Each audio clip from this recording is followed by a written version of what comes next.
ఈ కొత్త అద్దం మీ చర్మ సమస్యలను కూడా చూపిస్తుందట. పూర్తి వివరాలకు చదవండి రేపటి సాక్షి దినపత్రిక.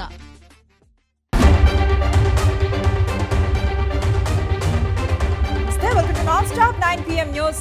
నేను అనుశ్రీ. విజయవాడ బుడమేరు ఉప్పొంగటంతో చిమ్మ చీకట్లో వరద బాధితులు హాహాకారాలు చేస్తున్నారు. ప్రాణాలను అరచేతిలో పట్టుకుని అపార్ట్మెంట్లపైకి ఎక్కుతున్నారు. 2 రోజులవుతున్నా వరద బాధితులను ప్రభుత్వం ఇంకా ఒడ్డుకు చేర్చలేదు. ఇప్పటికే వరదలకు 19 మంది జల సమాధి కాగా ఈ రాత్రి ఎలా గడుస్తోందోనని ప్రజలు భయాందోళనకు గురవుతున్నారు. పాల కోసం పసిపిల్లలు, ఆహారం, మెడిసిన్స్ కోసం పెద్దలు ఇబ్బందులు పడుతున్నారు. ప్రభుత్వానికి చీమ కుట్టినట్టయినా లేదా అంటూ ఆగ్రహానికి గురవుతున్నారు. బాధితులు 3 లక్షలకు పైగా ప్రజలు ముంపులోనే ఉండే పరిస్థితి కనిపిస్తోంది.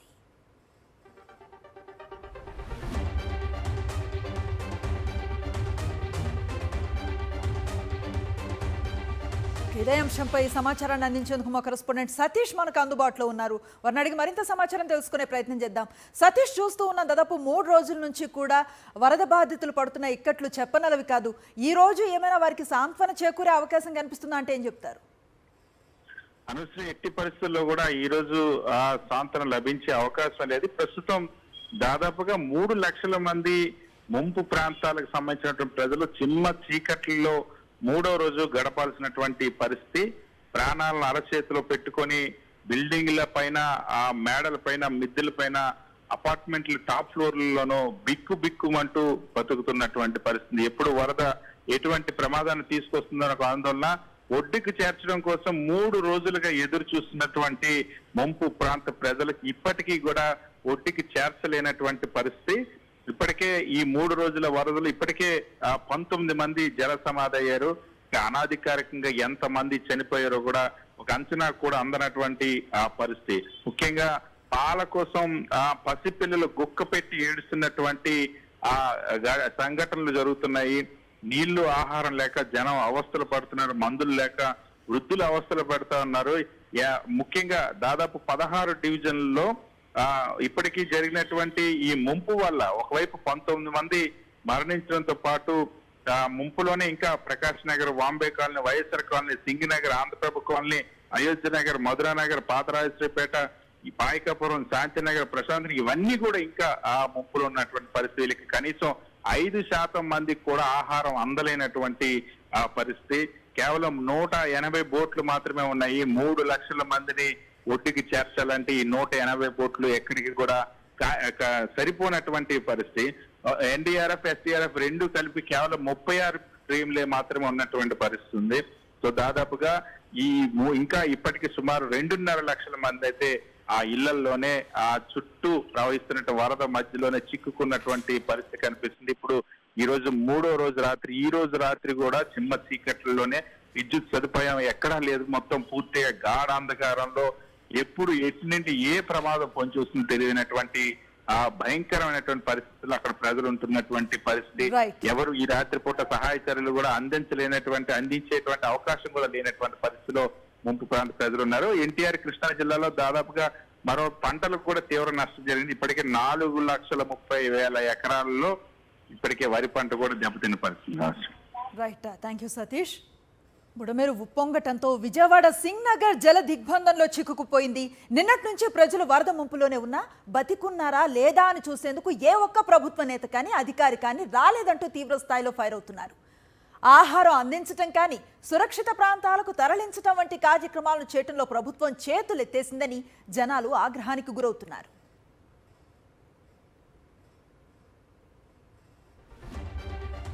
ఇదే అంశంపై మరింత సమాచారాన్ని మా ప్రతినిధి అశోక్ అందిస్తారు.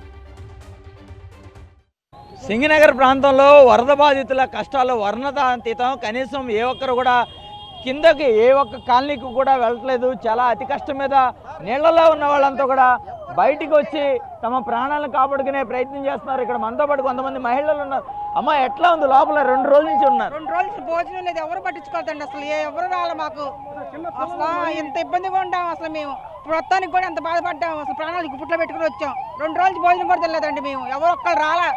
అంటే బోట్లు వేసామన్నారు లోపలికి వచ్చి. ఒక్కటి రాలేదండి బోటు, ఎవరు రాలే బోట్లు. ఎలా ఉంది అక్కడ పరిస్థితి? అమ్మో ఎంత ఘోరంగా ఉందంటే అంత ఘోరంగా ఉందండి. అసలు ఎలా ఉందంటే అలాగ ఉంది. మొత్తం నీళ్లు నిండిపోయి అలా కొడుతుంది నీళ్ళు వచ్చేసి. మేము అలా నడుచుకొని వచ్చాం, ప్రాణాలు గుప్పిట్లో పట్టుకొని వచ్చాం. ఎటు వెళ్ళిపోతామో పాములు అందులో అన్నీ వస్తున్నాయి.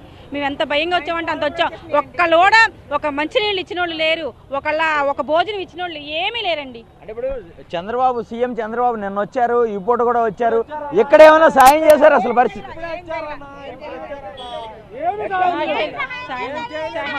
వెళ్ళిపోయారు. అక్కడ వచ్చి మేము ఎంత కష్టపడుతున్నాం. ఇంట్లో మాకు ఎవరికైనా తెలుస్తుంది, ఒక అన్నం లేదు, ఒక మంచినీళ్ళు లేవు, ఇంట్లో స్నానం చేయడానికి నీళ్ళు లేవు.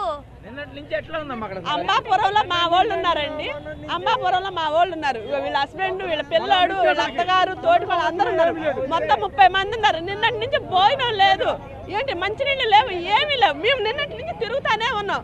కంప్లైంట్ పెట్టినా సరే మాకు ఇంతవరకు రెస్పాన్సిబిలిటీ లేదు. ఏంటి అసలు మా పరిస్థితి, మా వాళ్ళ పరిస్థితి ఏంటి? అసలు టీములు తెచ్చాం, బోట్లు వేసామని చెప్తున్నారు. తెచ్చారండి, ఏం టీములు తెచ్చారు? ఎవరికి ఏం చేశారు? అసలు అవి చేస్తున్నాం. ఆ భోజనం అంతా అక్కడ వేస్ట్ గా పడి ఉంది.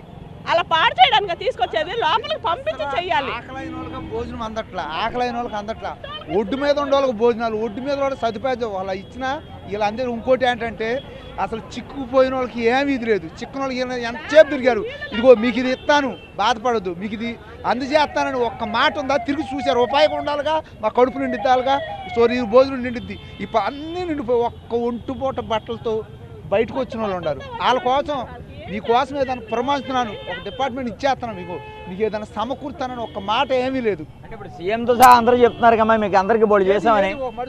చేసే అని చెప్తున్నారండి. ఇట్లా పైన కాదు, దగ్గర వాళ్ళకి ఏమన్నా చేస్తున్నారేమో కానీ అంబాపురంలో మా వాళ్ళు చిక్కుకొని ఉన్నారు. మా వాళ్ళు అంబాపురంలో చిక్కుకొని ఉన్నారు. వాళ్ళని బయటికి తీసుకురండి, మీకు దండం పెడతా, వాళ్ళందరినీ బయటికి తీసుకురండి. అంబాపురంలో వాళ్ళంతా ఉన్నారు, ఒక్కరికి సాయం అందట్లేదు, మంచినీళ్ళు లేవు, చిన్నపిల్లలు, షుగర్ పేషెంట్లు ఎంతమంది ఉన్నారు. ఏమంటే ఎలాగైనా వాళ్ళందరినీ బయటికి తీసుకురండి. వాళ్ళ కోసం ఇక్కడ మేము బాధపడుతున్నాం. అసలు ఎలా ఉంది బాంబే కాలనీలో పరిస్థితి? ఎలా ఉంది? ఏమన్నాయి మేము చూడలేదు. మా తమ్ముడు వాళ్ళు అందరూ ఇరుక్కుపోయి ఉన్నారయ్య అక్కడ. వాళ్ళేమో ఫోన్లు చేస్తే మంచినీళ్ళు కూడా లేవని అడుగుతున్నారు. తాగటాక మంచినీళ్ళు కూడా లేవు, మంచినీళ్ళు అయినా ఇవ్వమని. ఇక్కడ ఫోన్లు చేస్తే పోలీసు వాళ్ళు ఒక్కళ్ళు కూడా రెస్పాన్స్ అవ్వలా. ఎట్లా అమ్మా లోపల ఎలా ఉంది అసలు మీకు? అన్ని తడిసిపోయి వచ్చేసామండి. అసలు మొత్తం తడిసిపోయాం. అక్కడి నుంచి నడుచుకొని వచ్చాము. అసలు బోర్డు లేదు, ఏమీ లేదు. పొద్దు నుంచి మంచినీళ్ళు లేవండి, ఇచ్చేవాళ్ళు లేరు. అలా కూర్చున్నాం పైన పిల్లలు పట్టుకొని. మరి ఇంత దారుణమా?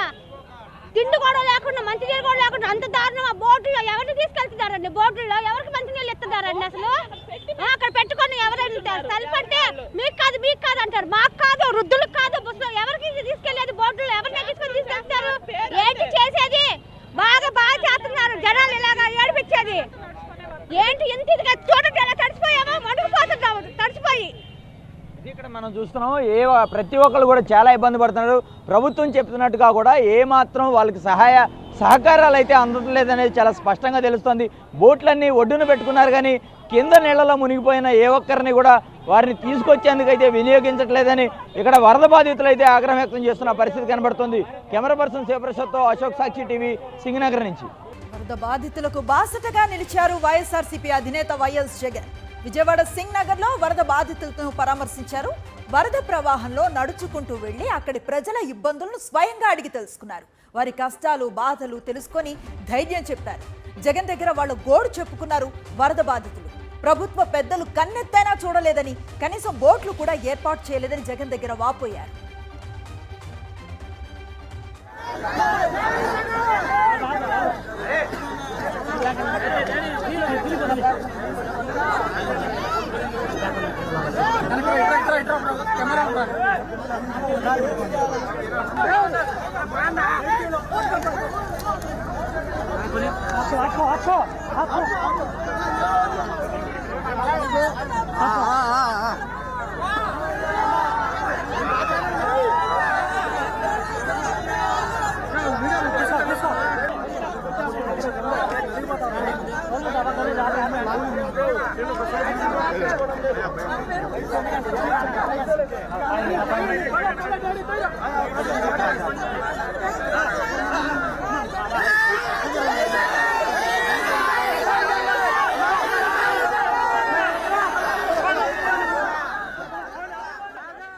ఇది మ్యాన్ మేడ్ ఫ్లడ్స్ అన్నారు వైఎస్ జగన్.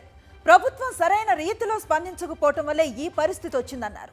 వరద బాధితులకు కనీసం ఆహారం, మంచినీరు కూడా ప్రభుత్వం అందించడం లేదన్నారు. రిలీఫ్ క్యాంపులు ఎక్కడున్నాయో తెలియని పరిస్థితి ఉందన్నారు.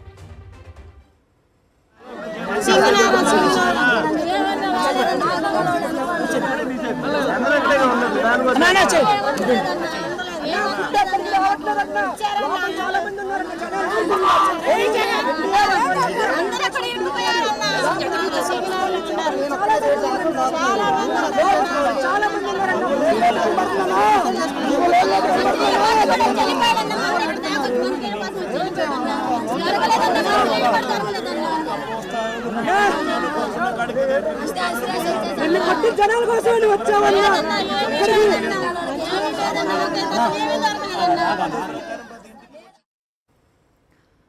ఇబ్బందుల్లో ఉన్న వరద బాధితుల దగ్గరకు వెళ్లేందుకు మోకాళ్ల లోతు నీటిలో నడుస్తూ ముందుకు సాగారు.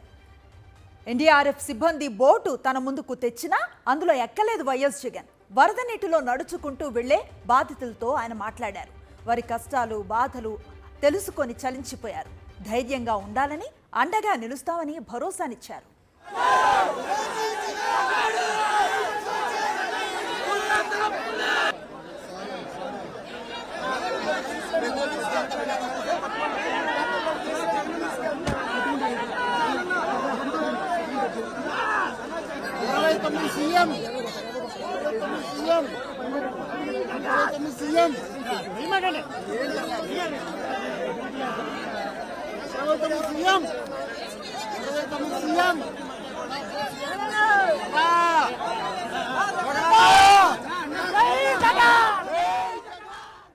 మోకాళ్ల లోతుకు పైగా ఉన్న నీటిలో ఎగుడు దిగుడుగా గుంతలున్నాయి.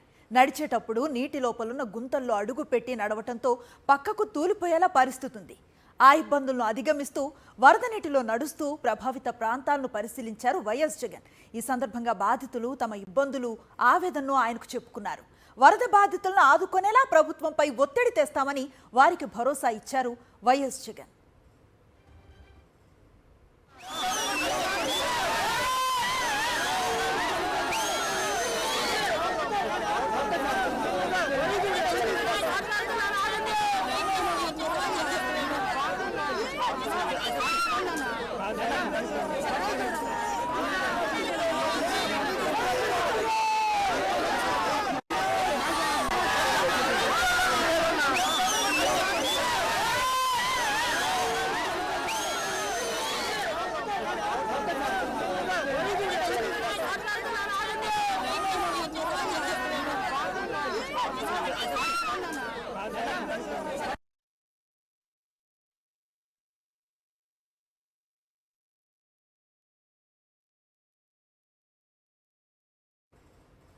విజయవాడ సింగ్ నగర్లో దయనీయమైన పరిస్థితి ఉందన్నారు మాజీ ముఖ్యమంత్రి వైఎస్ జగన్.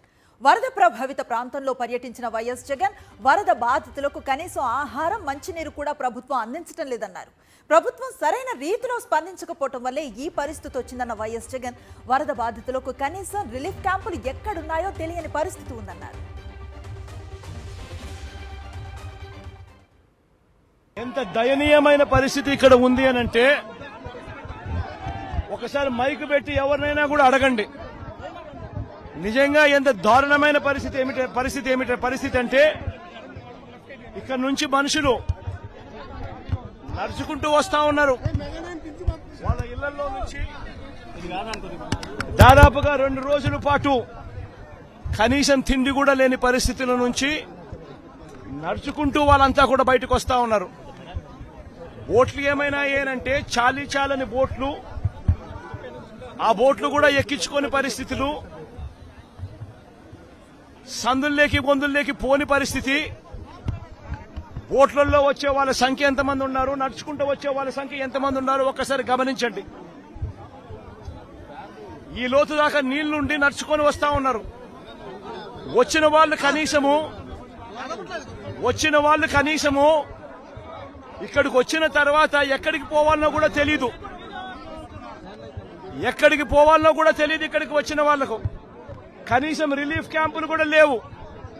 రిలీఫ్ క్యాంపులకు వీళ్ళని తీసుకుని వెళ్లే కార్యక్రమము లేదు, వీళ్ళకి చెప్పింది లేదు, చేసేది లేదు. రిలీఫ్ క్యాంపులు కూడా లేకుండా ఇక్కడికి వచ్చిన వాళ్ళు ఎక్కడికి పోవాలో తెలియక వాళ్ళ బంధువుల ఇళ్లకు పోతా ఉన్నారు.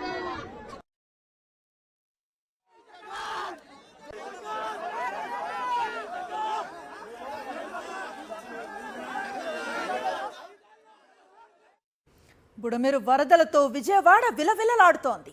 పాతరాజేశ్వరిపేటలో జనం తీవ్ర అవస్థలు పడుతున్నారు. పడవలపై సురక్షిత ప్రాంతాలకు తరలి వెళుతున్నారు. జనం అనేక ఇబ్బందులు పడుతూ ఉంటే పట్టించుకునే నాథుడే లేడని స్థానికులు తీవ్ర ఆగ్రహాన్ని వ్యక్తం చేస్తున్నారు.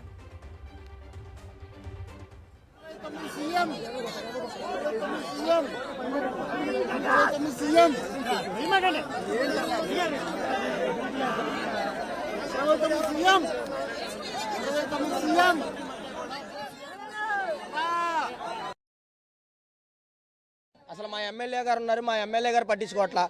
బోట్ వస్తుంది, ఒక రౌండ్ వేస్తున్నారు, వెళ్ళిపోతున్నారు. అసలు పట్టించుకునే వాళ్ళు లేరు. జనాలు మొత్తం సగం అక్కడే ఉన్నారు. ఉన్నారో చచ్చిపోయారో తెలియదు. లోన ఉన్నారు, చాలా మంది జనాలు లోపల ఉన్నారు. కావాలంటే మీరు వెళ్ళి చూడండి. వాళ్ళు ఉంటారో చచ్చిపోతారో ఎవరికీ తెలియదు. అస్సలు నిన్న పొద్దు నుంచి ఒక్క నాయకుడు లేడు ఇక్కడ, ఒకడు పట్టించుకునే వాళ్ళు లేడు. నిన్న నేను 12 కానించి మా ఊళ్ళో ఉన్నారండి, బోర్డు కావాలంటే ఒక్క బోర్డు రాలేదు. రాత్రి 7 గంటలకు బోర్డులు వచ్చినాయి. ఇగో ఆ బోర్డులో అలా ఎగబడుతున్నారు. ఒక్కడ పోలీసుడు ఉండి సరిగ్గా బోర్డు పంపించేవాళ్ళు లేడు ఇక్కడ. లోపల చాలా భయంకరంగా ఉంది. ఫుడ్ లేదు అసలు. కొంచెం బోట్ రమ్మంటే ఏ బోట్ రావట్లేదు, ఏ నాయుడు రావట్లేదు. మేము ఎంత యాత్ర పడుతున్నామో. ఇక్కడ దాకా నీళ్లు రావాలంటే రాలేకపోతున్నాం. ఆడవాళ్ళని ఎలా వస్తామండి? ఎవరిని పంపచట్లేదు, ఏ నాయకుడు రావట్లేదు. ఎలా ఉన్నారని చూడట్లేదు. అసలు డబ్బులు ఇస్తామని ఎవరు రావట్లేదు. పరిస్థితి ఏం బాగాలేదండి. ఎమర్జెన్సీ పావులు వచ్చేది, పెద్ద పెద్ద పావులు ఇంట్లో కూర్చుంటున్నాయి. భయమే సత్యం. ఈ 2 రోజులు సార్ ఇది మన అడవిలో బతుకుతున్నామా సిటీలో బతుకుతున్నామా అర్థం కావట్లా. ఇప్పటికి చాలా మంది ఇరుక్కుపోయారు కదా. ఇరుక్కుపోయినప్పుడు గవర్నమెంట్ వచ్చినప్పుడు ఆదుకోవాలి కదా అందరినీ. ఇప్పుడు రాత్రి నుంచి ఇక్కడ కాపు కాస్తున్నాం. ఒక్క ఆయన అంటున్నాడు నా డ్యూటీ అయిపోయింది వెళ్ళిపోతాను అంటున్నాడు. సరే అసలు ఆయన డ్యూటీ అయిపోయింది, పాప ఆయన కష్టపడి వెళ్ళిపోయాడు. ఇప్పుడు ఇంతమంది ఏం చేస్తున్నారండి? దానికి 1000 కోట్లు ఖర్చు పెట్టారు. విజయవాడ నగరంలో వరద నీరు ముంచెత్తిన ప్రాంతాల్లో సీఎం చంద్రబాబు పర్యటించారు. వరద నీటితో తీవ్ర ఇబ్బందులు ఎదుర్కొంటున్న సింగ్ నగర్ తో పాటు పలు ప్రాంతాలకు అధికారులతో కలిసి వెళ్లారు. వరద బాధితులకు అందించాల్సిన సాయంపై ఎప్పటికప్పుడు చర్యలు తీసుకోవాలని అధికారులను ఆదేశించారు. ముంపు ప్రాంతాల్లో వరద సహాయక చర్యలపై పర్యవేక్షించిన సీఎం చంద్రబాబు విపత్తును ధీటుగా ఎదుర్కొనే విషయంలో ప్రతి ఒక్కరూ ధైర్యంగా ఉండాలని సూచించారు.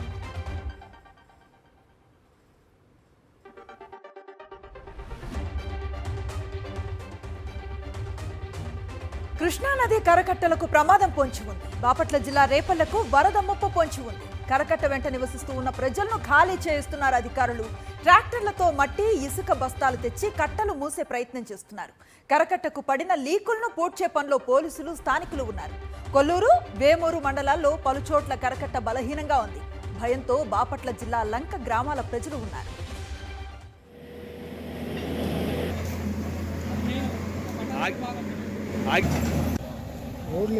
అరే ఎంతసేపు నుంచి వస్తున్నాయి ఈ రాళ్ళు ఉన్నాయి కదా.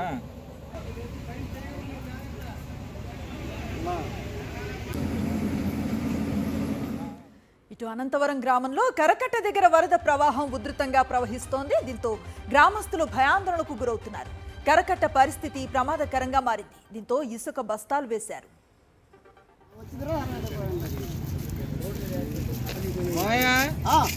ఇదిగో ఇక్కడ నుంచి ఒక వరుసను ఇంకో కట్టేసుకొద్దాం.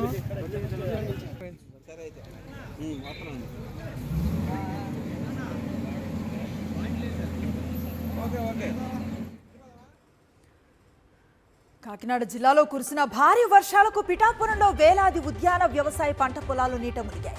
గొల్లప్రోలులో సుద్దగడ్డ వాగు ఉప్పొంగటంతో గొల్లప్రోలు, చందుర్తి, చినజగ్గంపేట, మల్లవరం, లక్ష్మీవరం గ్రామాల్లో 1500 ఎకరాల్లో వరిచేలు, 100 ఎకరాల్లోని ఉద్యానవన పంటలు నీట మునిగి చెరువులను తలపిస్తున్నాయి.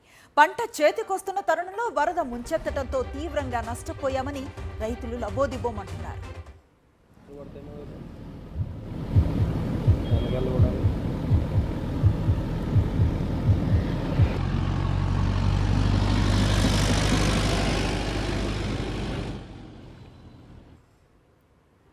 ఖమ్మం జిల్లా వరద ప్రభావిత ప్రాంతాల్లో పర్యటించారు సీఎం రేవంత్ రెడ్డి.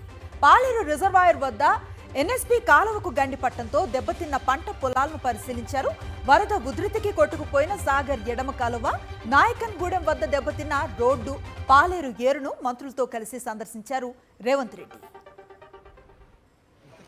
ఖమ్మంలో రాజీవ్ గృహ కాలనీలో వరద బాధితులను సీఎం రేవంత్ రెడ్డి పరామర్శించారు.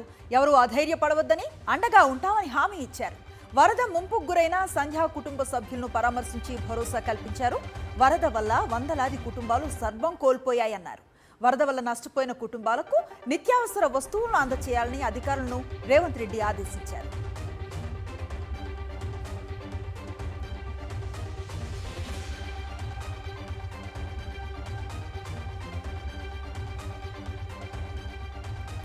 ఖమ్మంలో మున్నేరు ప్రళయం దాటికి 1000 కోట్ల నష్టం వాటిల్లిందని అన్నారు మంత్రి పొంగులేటి శ్రీనివాసరెడ్డి. వరదల్లో నష్టపోయిన ప్రతి కుటుంబానికి అండగా ఉండి ఆదుకుంటామని వెల్లడించారు. తక్షణ సాయం కోసం బాధిత కుటుంబాలకు 10,000 ఇస్తున్నామన్నారు. వరదలను కూడా ప్రతిపక్ష పార్టీలు రాద్ధాంతం చేస్తున్నాయని మండిపడ్డారు పొంగులేటి శ్రీనివాసరెడ్డి. ఏదైతే నష్టపోయిన ప్రతి వారికి తప్పకుండా ఈ ప్రభుత్వం అండదండలుగా ఉంటుంది. ఇందాక ముఖ్యమంత్రి గారు, మేము ఉప ముఖ్యమంత్రి గారు లోని ఇంట్లోకి వెళ్ళి చూసాం. మొత్తం వారు గడిచిన 10-15 సంవత్సరాలలో అన్నం తిని తిరక వాళ్ళ పిల్లల భవిష్యత్తు కోసం ఏదైతే సంపాదించుకున్న ఆ సంపాదన అంతా నీటిమయమైన వాస్తవం. ముఖ్యమంత్రి గారు కూడా నేను చెలించిపోయాం చూసిన తర్వాత, వాళ్ళ ఘోష అయిన తర్వాత. గౌరవ ముఖ్యమంత్రి గారు కూడా సినన్న మనం ఎంత చేసినా తక్కువే. ఇక్కడ వరద బాధితులను ఆదుకోవటంలో, ప్రాణ నష్టాన్ని అంచనా వేయటంలో కాంగ్రెస్ ప్రభుత్వం ఘోరంగా విఫలమైందంటూ తీవ్ర స్థాయిలో విమర్శలు గుప్పించారు మాజీ మంత్రి హరీష్ రావు. బాధితులకు వరద సహాయం చేయకుండా ప్రతిపక్షాలపై బురద చల్లుతున్నారంటూ విమర్శనాస్త్రాలను సంధించారు. ఖమ్మంలో 9 సీట్లను గెలిపిస్తే 9 మందిని కూడా కాపాడుకోలేకపోయారని ఆరోపించారు హరీష్ రావు.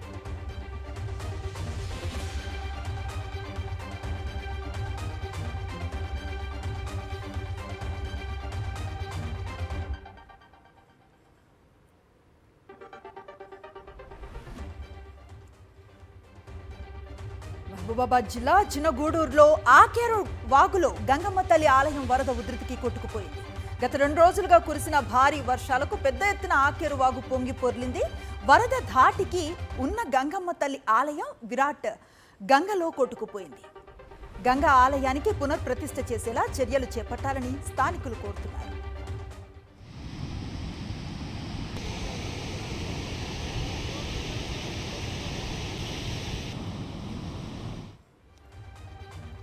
ఎగువన కురుస్తూ ఉన్న భారీ వర్షాలకు వనపర్తి జిల్లాలో జలాశయాలకు వరద ఉధృతి కొనసాగుతోంది.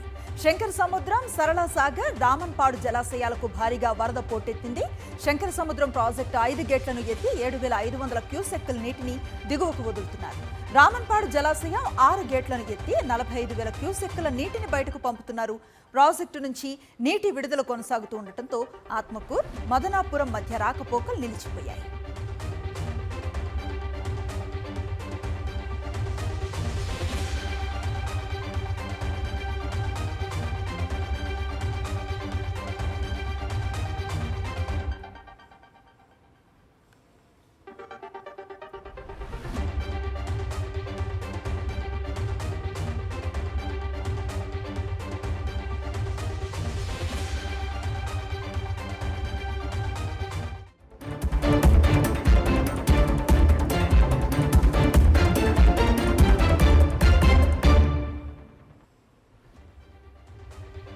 వార్తలు చూద్దాం. వ్యవసాయ రంగానికి సంబంధించి 7 కొత్త పథకాలకు ఆమోదం తెలిపింది సెంట్రల్ కేబినెట్. రైతుల జీవితాలు, ఉపాధి మెరుగుపరచడమే లక్ష్యంగా 13,966 కోట్లతో ఈ పథకాలను తీసుకొచ్చింది. 2,817 కోట్లతో డిజిటల్ అగ్రికల్చర్ మిషన్, 3,979 కోట్లతో ఆహారం, పౌష్టికాహారం భద్రత కోసం క్రాప్ సైన్స్, వ్యవసాయ విద్య నిర్వహణ బలోపేతం కోసం 2,291 కోట్లను కేబినెట్ కేటాయించింది. పశువుల ఆరోగ్యం, ఉత్పత్తి కోసం 1,702 కోట్లు, ఉద్యానవన పంటల అభివృద్ధి కోసం 860 కోట్లు, కృషి విజ్ఞాన కేంద్రాల కోసం 1,202 కోట్లు, ప్రకృతి నిర్వహణ కోసం 1,150 కోట్లను కేటాయించింది మోదీ కేబినెట్. దేశమే ప్రధానం అనేది బీజేపీ సిద్ధాంతమని, అదే పార్టీని ప్రజలకు చేరువ చేసిందన్నారు ప్రధాని నరేంద్ర మోదీ. ప్రజాస్వామిక విలువలపై భారతీయ జనతా పార్టీ పనిచేస్తోందని తెలిపారు. జాతీయ స్థాయిలో బీజేపీ సభ్యత్వ నమోదు కార్యక్రమాన్ని ఢిల్లీలో ప్రారంభించారు ప్రధాని మోదీ. సంఘటన్ పర్వ్ సదస్యత అభియాన్ 2024 కార్యక్రమాన్ని ప్రారంభించి పార్టీ సభ్యత్వాన్ని తీసుకున్నారు. సభ్యత్వ నమోదంటే కుటుంబాన్ని విస్తరించుకోవటమే అన్నారు.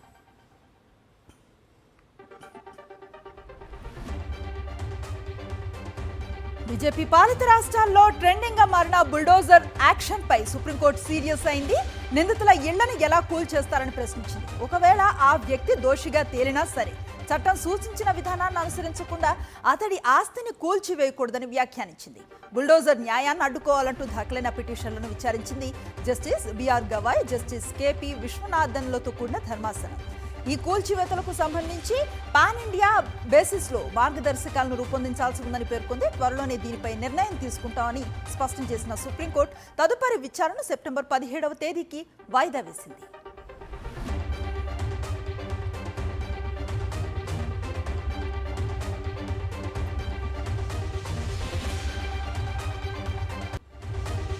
Non stop 9 PM news details.